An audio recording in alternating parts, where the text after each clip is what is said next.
La crise de la Covid-19 donne du fil à retordre aux statisticiens et aux économistes. Non seulement les modèles de prévision sont caducs, mais de gros doutes sont apparus sur la réelle fiabilité des indicateurs, même les plus robustes. Prenons le cas de l'inflation.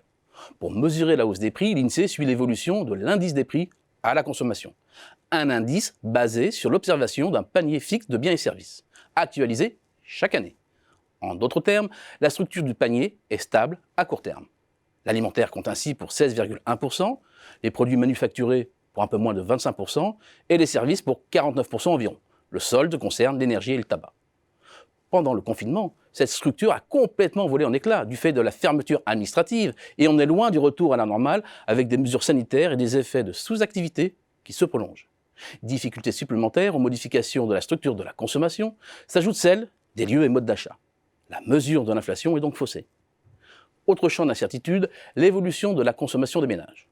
Pour rendre compte le plus rapidement possible de son évolution, l'INSEE exploite désormais les données sur les transactions par carte bancaire et les données de caisse pour compléter les statistiques habituelles de consommation construites à partir de ces sources traditionnelles.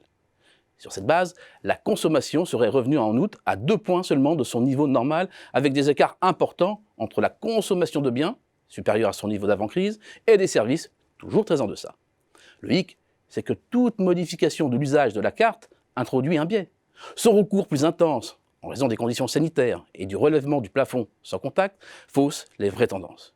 L'INSEE l'a déjà constaté, dans l'hébergement, la restauration, l'équipement du foyer, le ratio du montant des transactions par carte bancaire sur le chiffre d'affaires du secteur a augmenté entre janvier, février et juin, donnant l'illusion d'une remontée plus vive qu'elle ne l'était. Les chiffres ont depuis été redressés, mais a posteriori, et laissent planer un doute sur l'état de santé actuel de la consommation. Côté marché du travail, le baromètre de l'emploi est difficile à déchiffrer. Près de 715 000 emplois ont été supprimés au premier semestre, des pertes concentrées sur les CDD courts saisonniers et l'emploi intérimaire dont les effectifs ont été divisés par 2 au plus fort de la crise. Depuis mai, la remontée est spectaculaire, donnant l'impression d'une reprise en V. Les agences d'intérim estiment être revenues à 85% de leur niveau normal d'activité. Mais ces chiffres nous parlent juste ici de la réouverture des restaurants, des magasins, du redémarrage des chantiers. Ils nous apprennent rien ou très peu sur la trame de fond des CDI.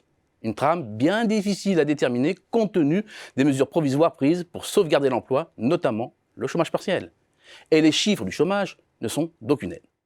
Magie de la statistique, ils ont baissé au moment même où la France entrait dans sa pire récession et détruisait en masse les emplois.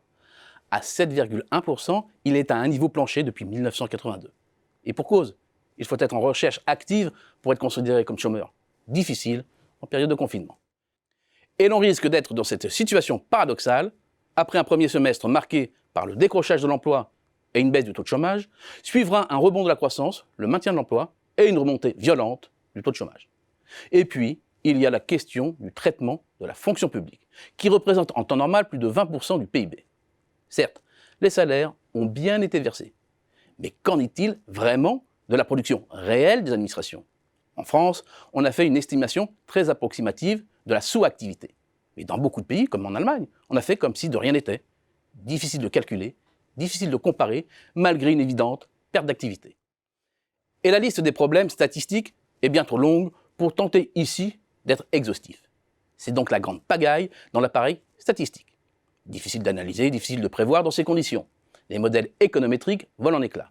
Une situation que les anglo-saxons appellent l'effet gigot. Garbage in, garbage out, que nous traduirons avec toute l'indulgence qu'imposent les circonstances, des défauts de données à l'entrée, des erreurs à la sortie.